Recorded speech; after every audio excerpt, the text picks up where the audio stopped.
At 3:30, we got our first 3:30 game of the day. We have a lot of ranked teams playing in the 30:30 window. Definitely not the best window, though, in my opinion. Not the most interesting. This is not a super interesting weekend. The noon window's at least a little bit interesting. The 3:30 window is kind of boring. But 3:30, we got South Carolina, who's 1-1, traveling to number 1, Georgia, who's 2-0. Georgia favorite 27.5 points on CBS. I think what's interesting here about the 3:30 window, at least, is there's a lot of chance for big upsets. I don't think a lot of them are going to hit. There's a chance of 1 or 2 hit, and if that happens, that's crazy. Spencer Rattler has gone through 2 games, 55 of 66, thrown for 698 yards, 3 touchdowns to 0 interceptions. He's actually not played poorly through his first 2 games. It's just the rest of his team hasn't played great. Dakereon Joyner has had 23 carries for 65 yards and 2 touchdowns. That is their leading rusher. They cannot get a ground game going for the life of them. And that's a problem when you're playing Georgia. You're just letting the defensive lineman tee up against your quarterback. It's going to go rough for Spencer Rattler.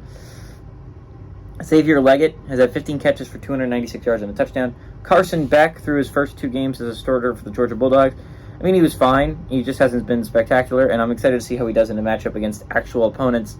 As much as you were like, oh my God, they really killed UT Martin and Ball State. It was UT Martin and Ball State. I'm interested to see how we can do against an actual football team like South Carolina. Carson Beck went 44-61, thrown for 577 yards, 3 touchdowns to 1 interception. Roderick Robinson, the second. And as much as I was talking about, as South Carolina struggled to get things going on the ground, and they definitely have struggled, they've been arguably one of the worst running teams in all of college football this year. Georgia hasn't been killing it as well. Roderick Robinson, the second, is their leading rusher, 14 carries for 88 yards and 2 touchdowns. They just have not had that running ability for some reason this year that they've had in past years. Mekhi Muse has had 6 catches for 102 yards and a touchdown. Georgia leads the series all-time 54-19. Last 3 games have gone to Georgia, ranging from 2020 to 2022. I think we all remember that 2019 game, though, where South Carolina stunned them and then stormed the field. This is going to be at Georgia this year. It was at South Carolina last year, and Georgia crushed them. But this is a different Georgia team. There's no Stetson Bennett.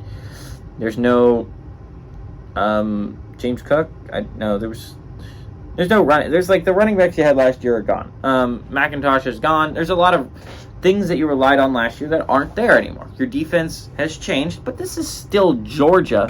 It's not like this is some team like TCU where they don't just have hundreds of defensive linemen or hundreds of wide receivers just ready to go at a moment's notice that could start on basically any other college football team and be a star, and they're just ready, waiting for the 4 guys up front to retire so they can be the new front 4 guys and they can go in the first round of the draft. Let's not act like this Georgia team is not just reloading every year. They're never rebuilding. South Carolina is in for a rough one, I think, in this one, right? I think Spencer Rattler is a really talented quarterback. I love watching Spencer Rattler throw the football around.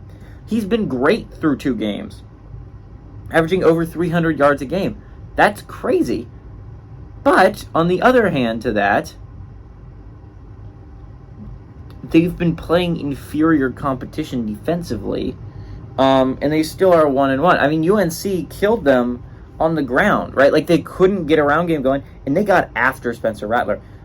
A lot of people are forgetting, they sacked Spencer Rattler 9 times in that South Carolina UNC game. Georgia, how many times do you think they're going to sack Spencer Rattler?